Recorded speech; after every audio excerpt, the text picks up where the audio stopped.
Bonsoir. Le plus important, peut-être la blessure De Varro.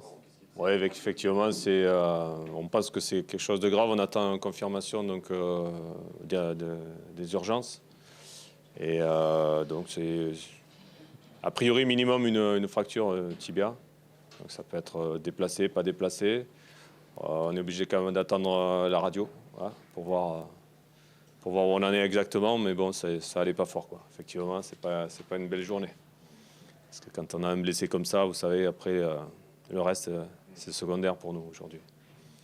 Oui, c'est même plus mal que la défaite, c'est pour ça que je commençais. Oui, tout à fait, ouais, non, tout à fait, effectivement. Donc la protection des joueurs est la priorité. Hein. Ça, c'est clair. En mal retombant, c'est ça. Je pense qu'il est mal retombé. Ouais, il est mal retombé. Je pense que tout le poids a été sur la cheville. Et puis, voilà, donc c'est des choses qui arrivent malheureusement. Voilà. Sur l'analyse du match, tu n'as pas dû apprécier surtout la première période. Non, je n'ai pas apprécié. Non, effectivement, la première mi-temps où bon, on s'est fait bousculer, ouais, c'est le mot, et je suis gentil. Voilà, on n'a pas su résister physiquement à l'impact, même si on était quand même un petit peu au courant. Et voilà, c'est fait bouger. On aurait une petite équipe de jeunes, et c'est vrai qu'on a bien répondu sur la deuxième. Bien répondu. On a changé un petit peu nos plans, effectivement, donc, par rapport à la blessure déjà. Et donc les garçons qui sont entrés ont mené autre chose. Par contre, après, on a manqué aussi de poids au niveau offensif pour les inquiéter. Vous avez quand même eu 2-3 occasions, mais c'était un... Ouais, on va dire que la plus belle occasion, c'est la transversale là sur la fin, mais voilà, c'est vraiment suffisant pour bousculer une équipe comme Metz qui est très bien structurée, très bien équilibrée, solide. Je pensais qu'on pouvait les gêner un peu plus que ce que l'on a fait. Bon, déjà pour ça, il aurait fallu faire deux mi-temps. Mais c'est vrai qu'actuellement, on a pris la mauvaise habitude d'en faire qu'une. Donc voilà. Donc ça nous pendait au nez. C'est peut-être pas plus mal. Voilà, on s'est fait bouger. On a réagi. J'aimerais bien qu'on agisse maintenant, surtout sur 95 minutes. Voilà, c'est mon souhait. C'est peut-être pas plus mal, ça veut dire que tu as quand tu perdais pas, tu as l'impression qu'ils se reposaient un petit peu sur leur oreille. Bah, tout le monde parlait de cette série, voilà. Donc, de toute façon, les séries, elles sont faites pour s'arrêter un jour. Et puis voilà. Donc aujourd'hui, il faut apprendre un petit de nos échecs. C'est ce qui est le plus important. Donc déjà la semaine dernière, on a appris parce qu'on a manqué d'humilité. Et aujourd'hui, on a appris parce qu'on s'est fait bouger et qu'il va falloir travailler sur cet impact physique qui nous manque. Voilà, donc ça permet à certains de mes joueurs de mesurer la marche à grimper.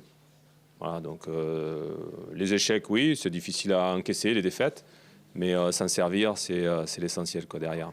Est-ce que tu as quand même été impressionné par Metz? On avait beaucoup focalisé parce qu'il marquait beaucoup de leurs buts, 70% sur popularité. Là, ils vous ont mis 2 buts dans le jeu. Ouais. Est-ce que tu as été impressionné ou tu t'attendais de toute façon à...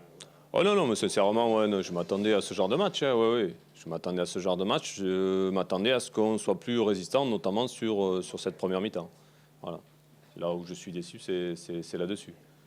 Après, je sais que j'ai une équipe qui est courageuse et qui peut bouleverser pas mal de choses, notamment les résultats. Mais voilà, il va falloir quand même un peu plus d'impact physique. Et voilà, sinon, ça va être dur pour accéder sur le podium. Voilà. Metz, tu vas tenir, tu les vois aller loin. Bah, par rapport à ce qu'ils font depuis le début de saison, c'est très cohérent. Très cohérent. L'infirmerie, ça vous pose quand même un gros problème pour la suite?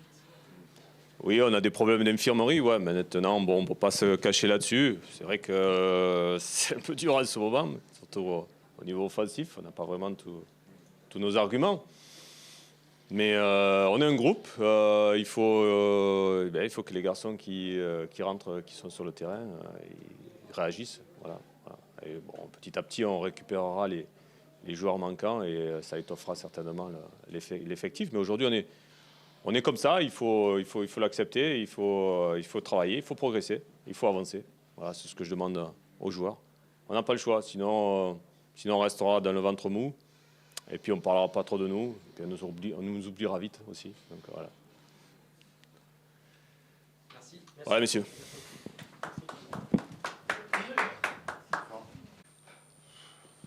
Disons, il y a des satisfactions en première mi-temps, parce que je pense que dans les points positifs, si on se compare à les duels, on les a gagnés, on a gagné les deuxièmes ballons, on a gagné les occasions, le nombre d'occasions qu'on s'est créé et que Dijon s'est créé, on a gagné au nombre des occasions, c'est-à-dire marquer, concrétiser, la mettre dedans, ça c'est important. Donc on a gagné ce qui était très important et on a fait une bonne entame de match. La deuxième mi-temps était plus compliquée dans la maîtrise du ballon. On savait cette équipe très joueuse, dangereuse, difficile à prendre à revers. On avait fait, je pense, ce qu'il fallait à la mi-temps. Je leur ai demandé surtout de profiter des 40 mètres qu'on allait avoir maintenant dans la profondeur pour les remettre en difficulté. Parce qu'à 0-0, on avait 25 mètres. À 1-0, on avait 30 mètres. Et à 2-0, on avait 40 mètres dans le dos pour jouer. C'est quand même les qualités de Jaff, Sako, c'est les qualités d'Yeni, également de Kevin ou de Ensor.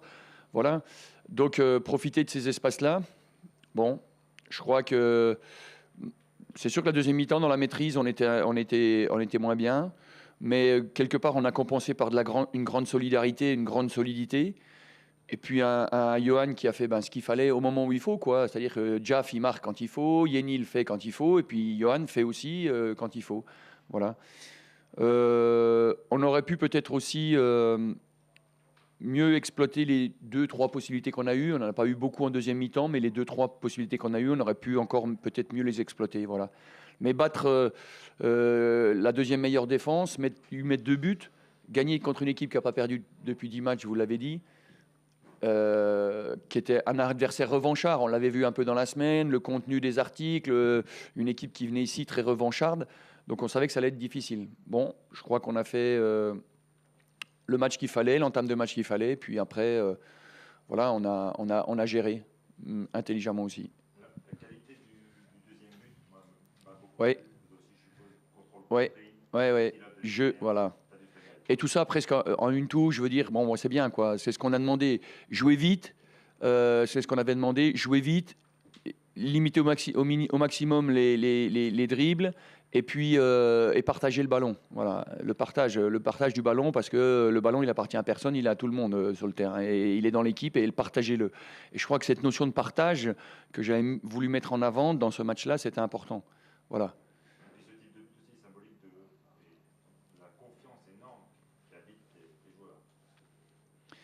Oui, parce que c'est pas des gestes techniques simples sur les buts qu'on marque, c'est pas des gestes techniques simples et voilà. Mais il y a de la confiance avec une qualité, avec aussi les bons déplacements, la bonne passe dans le bon timing, de la bonne synchronisation. Quand on insiste à l'entraînement sur la synchronisation entre le passeur, le receveur, l'appel de balle et au moment de donner le ballon, toutes ces choses-là qui paraissent des fois un peu, c'est pas extraordinaire, mais en fin de compte, c'est ça qui fait la différence, c'est ça qui te permet de marquer, quoi, et de faire but. On a l'impression, évidemment, ça se dans le football, on a l'impression qu'il ne peut pas vous arriver grand-chose. C'est peut-être aussi, mais il faut faire attention. Il peut tout arriver, ça c'est certain. En football, il faut ne s'étonner de rien et s'attendre à tout. Et voilà. Surtout quand les choses te paraissent aller bien. C'est bien souvent dans les grands moments d'euphorie qu'on fait les plus grandes bêtises. Donc on n'est pas euphorique, ça c'est sûr, vous le savez, vous l'avez bien vu. Je pense que les joueurs ne sont pas euphoriques. Ils ont le sentiment d'avoir fait ce qu'ils devaient faire, mais il n'y a pas une euphorie. Pas plus qu'à Brest quand on a été gagné, pas plus que quand on a battu Angers. Il y a bien sûr de la satisfaction parce que voilà, ils sentent qu'ils avancent, ils progressent, ils s'améliorent, ils maîtrisent aussi parfois encore un peu mieux que le week-end d'avant ou il y a un mois ce qu'on faisait. Mais il n'y a pas une euphorie et ça c'est bien qu'il n'y ait pas d'euphorie parce qu'ils savent que le chemin est encore long. Il y a de la variété dans la façon dont vous gagnez. La semaine dernière, je crois que vous gagnez un match en n'étant pas forcément. Ouais, non, ouais, ouais. Là, une très grosse première mi-temps, Oui. une très grosse maîtrise.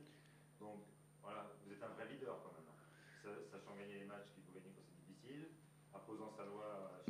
Moi, je trouve que la chose qu'on a améliorée par rapport à il y a un mois ou deux, c'est qu'on maîtrise un peu mieux les situations qu'il y a 2 mois. Voilà, où on était parfois dans les temps forts, les temps faibles, on était plus on maîtrisait moins ces moments-là. On maîtrise, parce qu'on a des temps faibles dans les matchs aussi, et on en aura dans la saison, mais on les maîtrise un peu mieux maintenant qu'il y a un mois ou deux. Voilà. Mais encore une fois, les joueurs savent pourquoi ils maîtrisent ces temps faibles-là. Parce qu'il y a de la solidarité, parce qu'il y a de la générosité. Et quand c'était difficile les 20 dernières minutes, c'est la générosité qui a fait la différence, quoi, qui a fait qu'on est resté une équipe, qu'on est resté, qu'on a obtenu on n'a pas pris de but, qu'on est resté à 2-0. Voilà, c'est des éléments et des valeurs qui sont importantes chez eux et chez nous et qu'on veut voir. Comme l'a dit le coach adverse, vous faites exploser les équipes adverses. Dans l'impact, il dit en première mi-temps, dans l'impact, dans la volonté, on a explosé devant Metz. C'est ce que vous faites régulièrement, ça c'est la base de votre travail. Ouais, moi je dirais que j'aurais voulu encore que ce soit. Je pense qu'on aurait pu faire mieux en première mi-temps encore que ce qu'on a fait. Je pense au niveau du réalisme, de l'engagement. Je pense que parfois on était. Bon, mais ça c'est parce qu'il y a de la qualité en face. Hein. Il y a aussi un adversaire de qualité. Il faut pas. Et ça je veux reconnaître. Il faut reconnaître que notre adversaire et nos adversaires sont des adversaires de qualité. Voilà.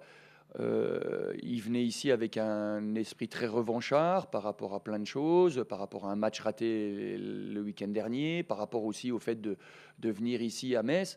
Il y avait et je crois qu'il faut aussi qu'on prenne en compte ça dans le contenu de ce que nous on a mis en place ou de ce qu'on n'a pas toujours su faire, hein, la qualité de l'adversaire.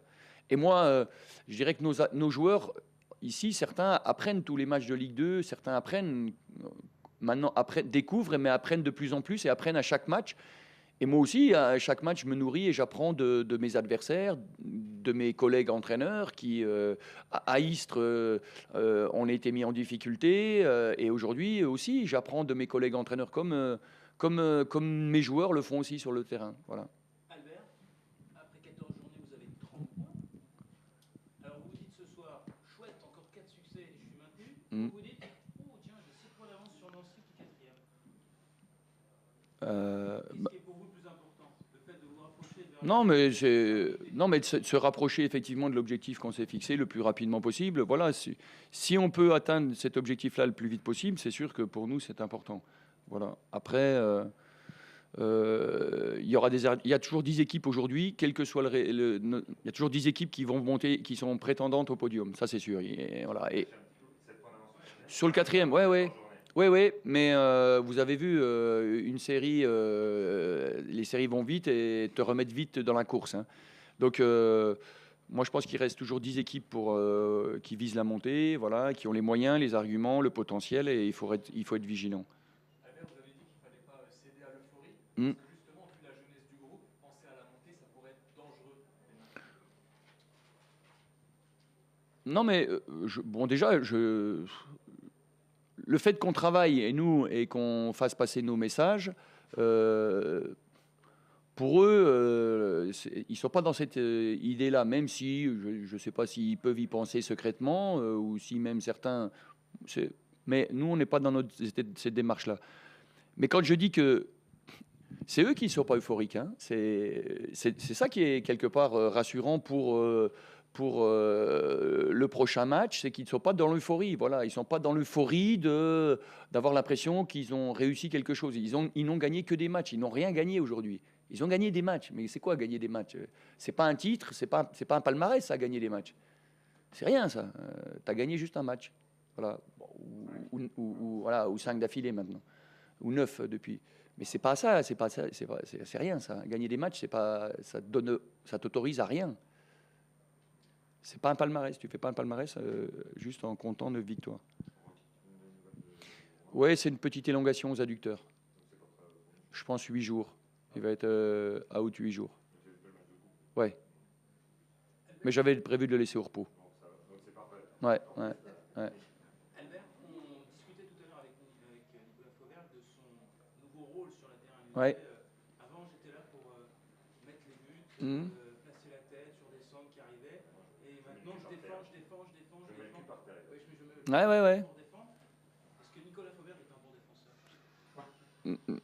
Ben, quand on n'a pas la balle, c'est un bon défenseur. Ouais, il défend dans son rôle, à son poste et dans ce qu'on lui demande de faire. Mais surtout, ça devient un joueur qui prend du plaisir aussi à faire des choses qu'il n'a pas forcément l'habitude de faire. Et puis je lui dis, il faut que tu sois patient. Parce que tu es en train de donner au jeu et le jeu va te le rendre un moment. Et tu vas voir que ça va devenir tellement facile à la fin que maintenant, je pense que, et je lui ai dit l'autre fois ma satisfaction, de le voir faire des choses qu'il ne faisait pas au début, mais que j'ai l'impression que maintenant il les fait presque naturellement. Ou parce qu'il les avait plus fait depuis quelque temps, parce que tu ne peux pas faire des choses comme ça, comme il le fait quasiment naturellement. Ça veut dire qu'avant, il le faisait. À un certain moment, il l'a fait. Au début de sa carrière, dans sa jeunesse, on lui demandait des choses. Il l'a plus fait pour différentes choses et tout. Moi, il n'y a pas de problème. Mais je crois qu'il le fait et je trouve qu'il prend du plaisir à le faire. Et il sait que c'est utile à l'équipe et que ça aide l'équipe. Et lui-même, ça l'aide. Ça l'aide parce qu'il sent que quelque part, il influence le résultat. Il a sa part de travail sur le résultat collectif de l'équipe. Et maintenant, il y a une autre partie qui l'intéresse, lui, c'est marquer, claquer des buts. Ça, il va le faire. Il va le faire. Mais tout a un temps, quoi. Il faut qu'il soit patient. Mais je sais ça, j'ai aucun doute là-dessus. Et marquer des buts, ça va devenir encore plus vite, revenir encore plus vite naturellement chez lui. Exactement. Sur la première des remises de la poitrine, voilà. C'est un équilibre fragile, compliqué à trouver, mais il a beaucoup insisté sur cette notion, parce que j'aime beaucoup aussi le Stéphane Carter, parce que Oui. je suis des joueurs depuis le début de la saison.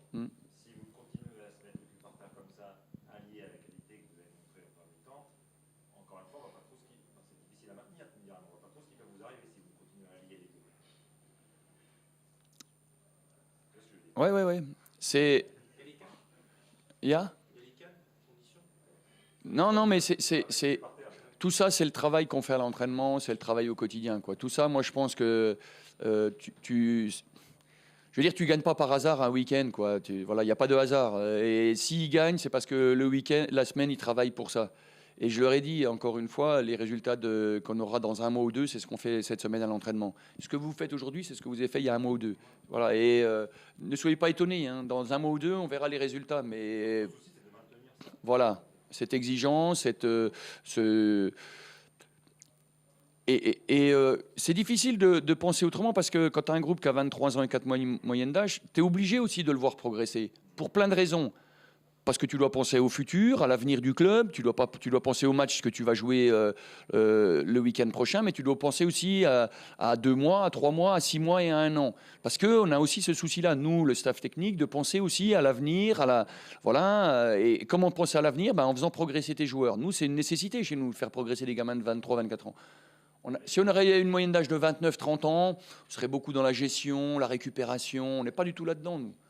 Il progresse peut-être plus vite, est-ce qu'il progresse plus vite que ce que tu attendais? Parce que Paul il a dit, l'expression, il a dit lui-même, il progresse à pas de géant. Ils apprennent à une vitesse hallucinante, finalement. Ils apprennent parce qu'ils écoutent, ils sont à l'écoute, quoi. Pas ils écoutent, ils écoutent pas, ils sont à l'écoute. Voilà. Et, voilà. Et puis c'est l'année aussi, pour les plus jeunes, l'année de nationale leur a fait vraiment du bien. Elle leur a fait mal, elle leur a fait même parfois très très mal. Je pense notamment au match d'Épinal, par exemple. Je dis le match d'Épinal parce que je suis Vosgien. Ça me permet de parler d'Épinal. Non, mais le match d'Épinal, il nous a fait très mal. Mais c'était bien, c'était des moments importants pour eux, pour leur construction. Voilà. Des anciens auraient dit, bon, on peut passer à travers. Voilà. Eux, on n'a pas du tout relativisé la défaite là. Au contraire, on a voulu que cette défaite là, elle les marque, elle les touche et qu'elle leur donne surtout qu'il y ait une prise de conscience dans une défaite comme celle-là. Voilà. On peut vite, comme le match de Istres, il y a des choses positives. On aurait pu aussi rester juste sur la victoire. On a gagné, on est passé un peu comme ça. Non, moi j'ai accentué dans le match de Istres les choses qu'on n'a pas fait, qui nous ont coûté dans ce match-là. J'ai mis le point là-dessus. C'est pas facile parce que quand tu es coach, tu as peut-être envie de passer vite fait au prochain match qui sera peut-être plus intéressant. On va pas se prendre la tête. Voilà. C'est parce que tu as mis le point sur ça que peut-être tu gagnes la prochaine. Peut-être aussi, voilà, peut-être. Mais c'est être aussi avec eux dans l'exigence. Mais quand les joueurs, ils attendent ça de nous, en fin de compte. Quand on y est, souvent, Ils sont un peu dans la surprise, ou dans l'étonnement, ou un petit peu comme ça, l'inquiétude. Mais en fin de compte, c'est ce qu'ils attendent de nous, qu'on soit dans l'exigence tout le temps, quoi.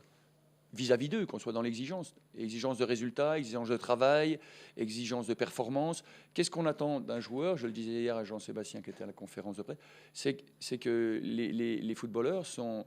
on attend d'eux d'être dans la performance. Voilà, c'est tout. Et un autre point qui est très positif, c'est la force de gros compte. Parce que j'ai remarqué là que Marshall s'est blessé à Lens, il a pas Mmh. sans lui, ça veut dire alors que c'est un joueur très important, Ouais. ça veut dire qu'il y a de la ressource aussi. Oh, ouais. Très important. Oui. Mais, oui, parce que c'était un point d'interrogation quand même. Mais comme voilà, et puis comme beaucoup d'autres, parce qu'on les a jamais vus à ce niveau-là, donc on était un peu. Et là, il n'a pas montré seulement sur un match, il a montré sur une répétition de match avec des adversaires différents, dans des styles différents. Mais je pense que celui qui est, pour que Guido soit bon, c'est Chopin aussi qui est très bon. Et le fait que Guido soit bon, c'est parce qu'à côté de lui, il a un très bon Chopin, quoi, qui est rapidement est capable de s'adapter avec un autre profil de défenseur. Ça, c'est bien. Voilà. Un très bon Chopin, un très bon Marshall. Tu as tout pour faire comme Bastia, juste dans le jeu, monter de fois de suite champion national et Ligue 2. Tu as tout. Ah, mais ici, on est à Metz. Pas de soleil.